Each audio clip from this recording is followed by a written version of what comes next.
Hey, what's up, everybody? BDO 44 coming at you with another video. All right, so I just made a whole video and realized that I was not decent of the nose. And I'm like, oh no, let me go fix myself and do the video entirely over again. So y'all missed that one. Y'all missed it. But this is what I was talking about. Anthony Davis. Um, Started the video off, I said, more or less talking about Anthony Davis not catching the ball in places we want him to catch it and moving in actions fast enough for us to really get the type of offensive looks that we're hoping to get. More or less, I want to see more ball movement, more player movement around Anthony Davis. I think that if we have more going on around him, we will be able to get more going on from him. Because as long as people are standing around watching as he tries to get into his actions, it's just not enough going on. Defense able to collapse in on him.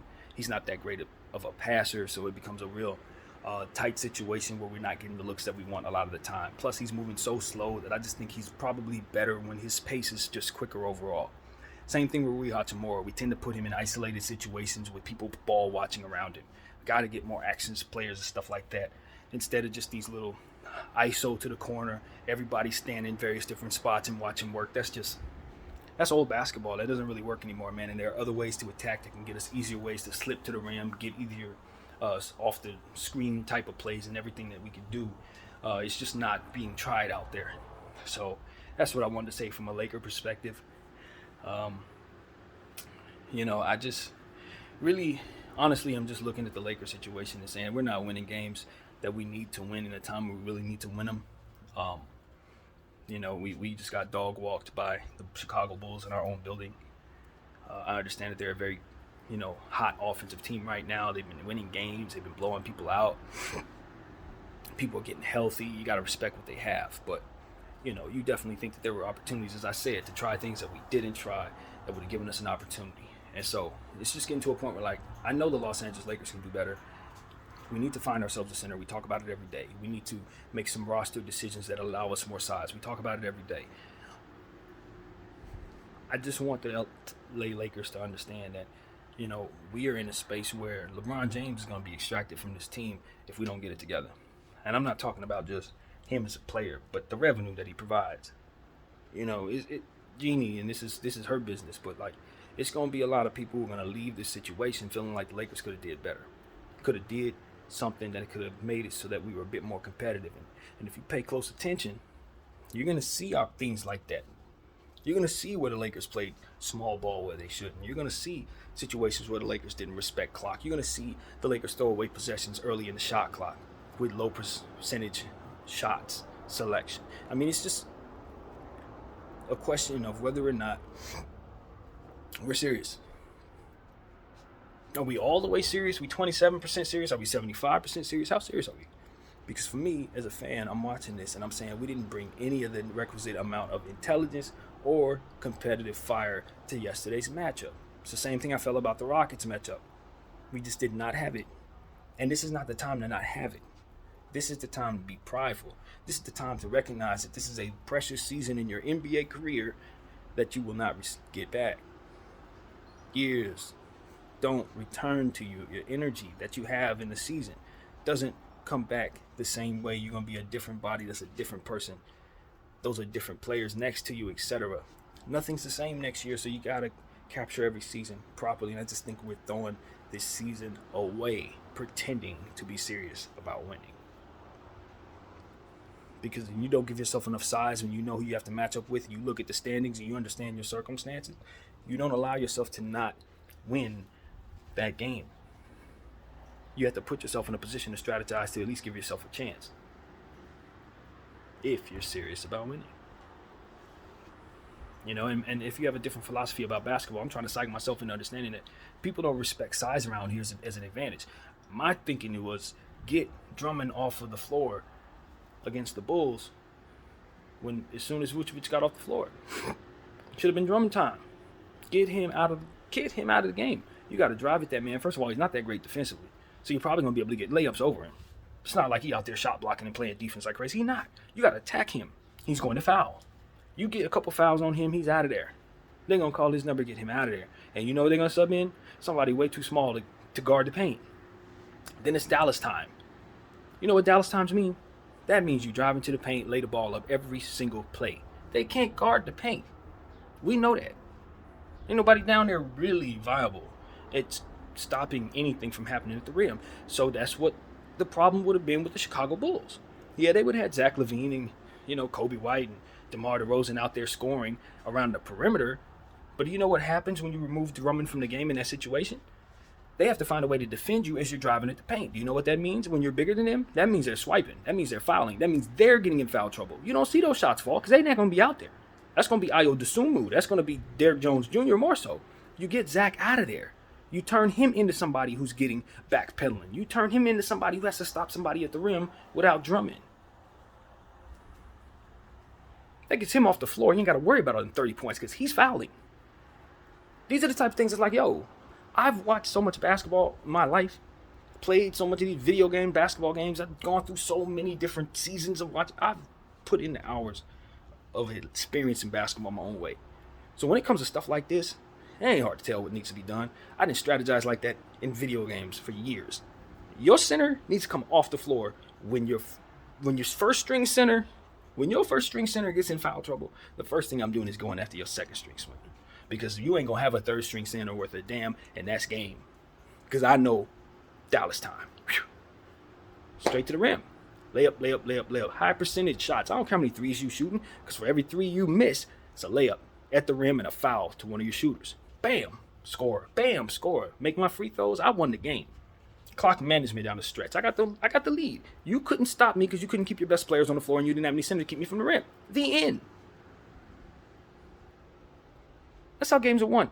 You don't have to complicate things by shooting three, space the floor. Nah. Turn them people into being too small to not foul. And all that stuff you were worried about in the offensive end, they ain't down there to do it. Basketball's not that difficult of a sport, man. You just got to strategize ways to take people's strength away. Vucevic going to do you a favor and not want to play that night, get himself thrown out of the game? Cool. That leaves him one center. He's food. He ain't even that good of a defender. Oh, I'm driving to him.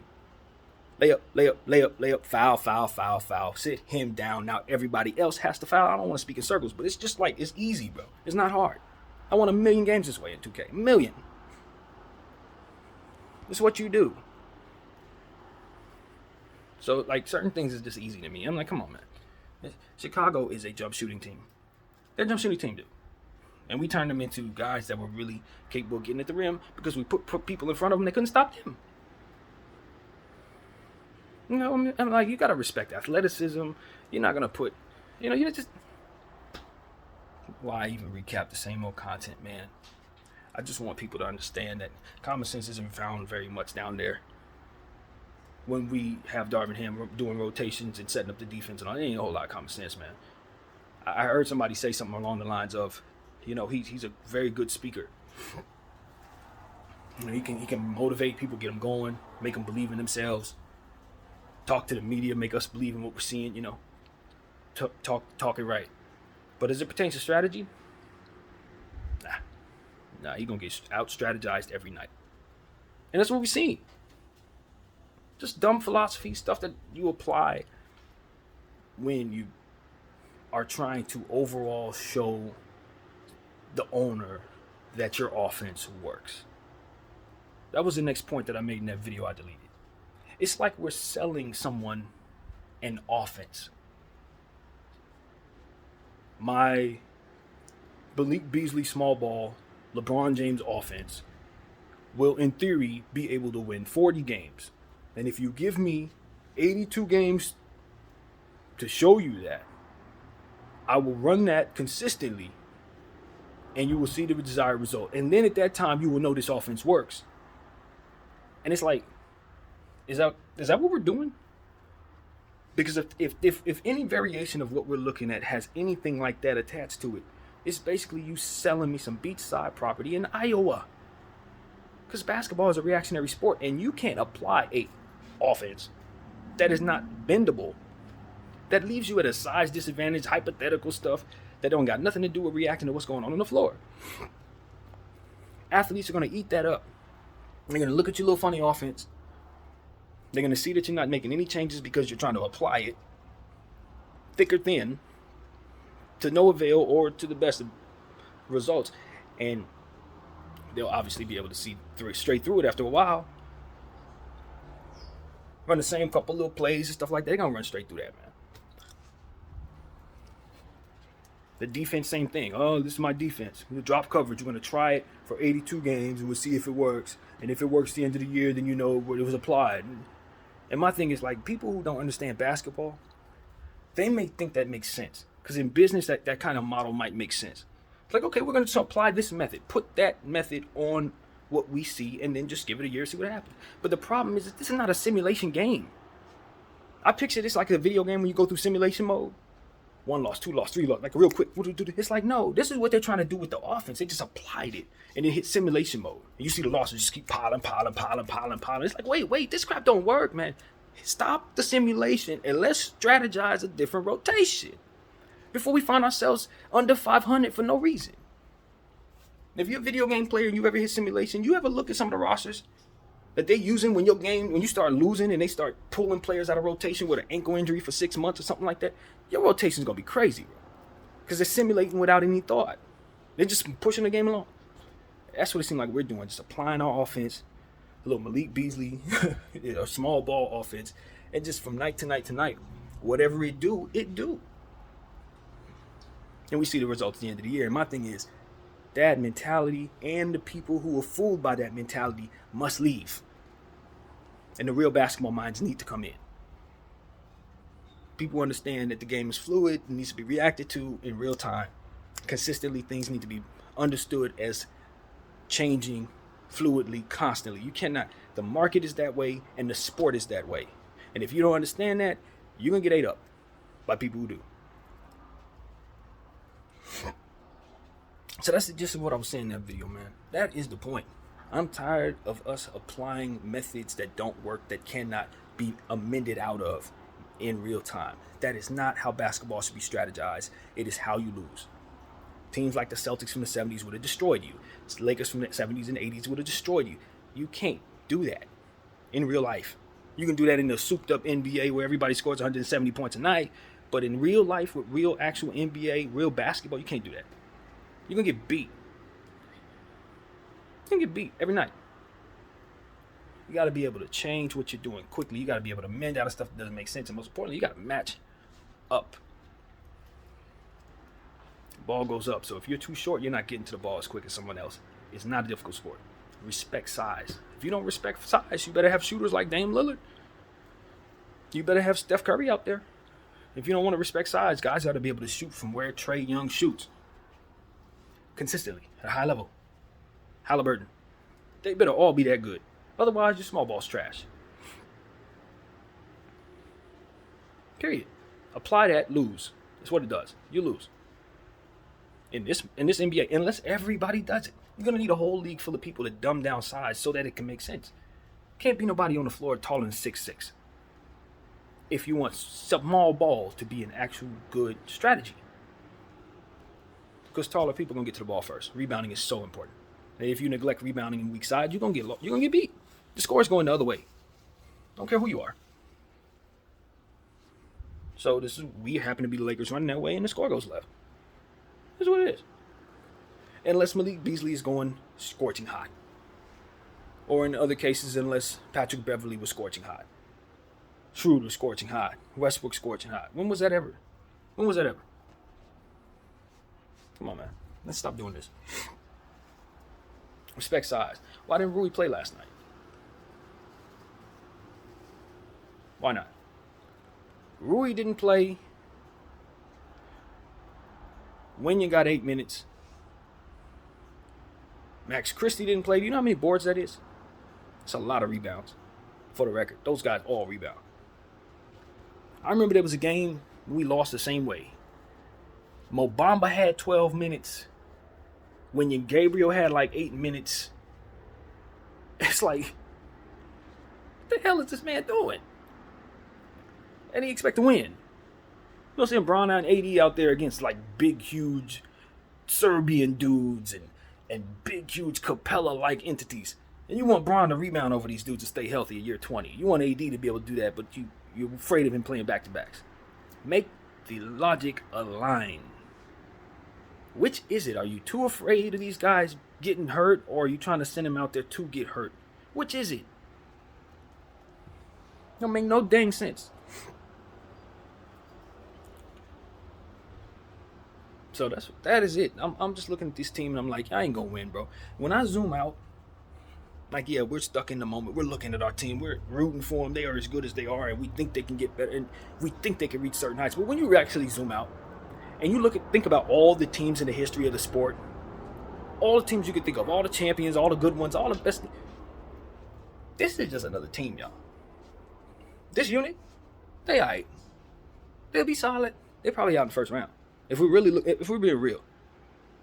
Like, yeah, we're reaching for heights. We hope they can do. But when you start thinking about some of the champions of the years that you've passed,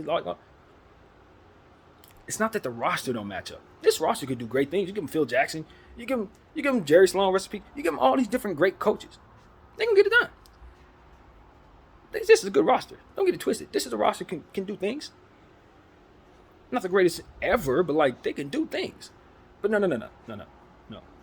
You got to look at who's in control of the roster, how they're being used. Team's all right. It's all right, man. First round exit. Because Darvin, I'm just telling the truth. Just telling the truth. As long as we're applying the beachside property offense of Malik Beasley must be on the floor. LeBron James, Anthony Davis are your bigs, and that's enough. You don't have to play Rui Hachimura because LeBron's out there, and they are the same size. So therefore, if Rui's out there, then you can't have Bron because it's like that's the type of thinking people are doing out there. We kind of just want to make sure we can shoot the ball more. We really believe in shooting and spacing the floor. It's a guards league. It's like, no, that's stupid. That's not real. That's beachside property in Iowa. It's like, but we're not supposed to point this stuff out. Everybody talking about Laker fans are the most abusive fans. Like we just wake up in the morning looking to ruin people's day. It's like, are people trying to help themselves though? Like, we're attached to the team. We want to win. Y'all not helping yourselves. If you made us happy about what we're seeing, obviously we'd be happy fans. Because you asking people to pay for this stuff, right? It's not like we're just sitting here. Y'all asking us to pay for everything. You can't even watch the game without having some link to some cable company out here. Like, nah. We're invested. We have a right to say, nah, this is garbage. Y'all ain't doing what y'all need to do to give us the best product that can win. You want us to compete and get louder, get louder, get louder. Give us the energy that would make us get loud. You know what I'm saying? Give us the energy. Because we're not happy to be here. I'm sorry. We are not Sacramento. We are not Orlando. Do I have to go in that spiel again? There's a lot of fan bases. They're going to roar for anything because they ain't never won nothing. We have won, and we know what it takes to win, and we are perturbed by ineptitude because of it. You can't give us a bunch of champions. We know what it looks like when we see winners. You can't tell us something is a champion. When we grew up on real champions, repeated champions, guys who won it every year, type of stuff like, oh, I didn't make the parade, I'll go next year. And literally be there type stuff. I missed the last one. I'll go next year. Dang, I missed the last one and the last one. We'll go next year. Cool. Like, that's how it is for Laker fans. So you talk about get louder. For what? For what? If you ain't screaming, can you dig it? We don't care. You understand what I'm saying? The champions out here. We ain't the Clippers. That's why people, Memphis, they gonna roar. Memphis think they done something. They got no banners. They run around like they done big dogs. What are they aiming for? Money? Everybody rich. In the NBA, everybody rich. Status? Everybody got that. In the NBA, you got it. They're not aiming for nothing. They just run around with confidence, losing. Look at everybody. We're the best. You ain't done nothing. Where's the banner? Where is it? Where is it? You ain't even had the shower of champagne in your locker room. You don't even know what it feel like, but y'all walk around like you done something. Trying to look at the Golden State Warriors champions 5 times over? Is it 5 or 4 rings? I don't know. I done lost count. You feel me? They win. They didn't go to the parade last year. They going next year. They ain't gonna you see what I'm saying? Like, that's where they're at. Teams like Memphis are the equivalent of the type of ineptitude that I'm talking about, where people put their chests out but don't know what it takes to win. Going around acting like they've won, but they ain't even experienced winning. The measures from which they're looking for have them happy with losing. They really happy with losing because they don't know nothing about winning, but they want to talk to winners. They want to tell winners how to react to losing. That's my problem. Stop telling Laker Nation how to react to losing when we winners and you losers. If your team don't have as many championships as us, you shouldn't be as unhappy as us with losing because you don't know nothing about winning. That's what needs to be said. There's going to be a lot of people who ain't happy. I don't care because I know my position. If I was in your seat, I would say the same thing. I would say the same thing because we need to aspire to be like the Lakers. We need to get where they're at. We need to pass them up. We need to shut him up. But until you can do that, it ain't going to be in this lifetime because that's the type of championship success we've had, which is why this is the type of patience we have. You get 17 championships and you start seeing your team do trash like this, you're going to get tired of that in a different way. Take our word for it if you can't relate. BDL44, I thank you all for watching.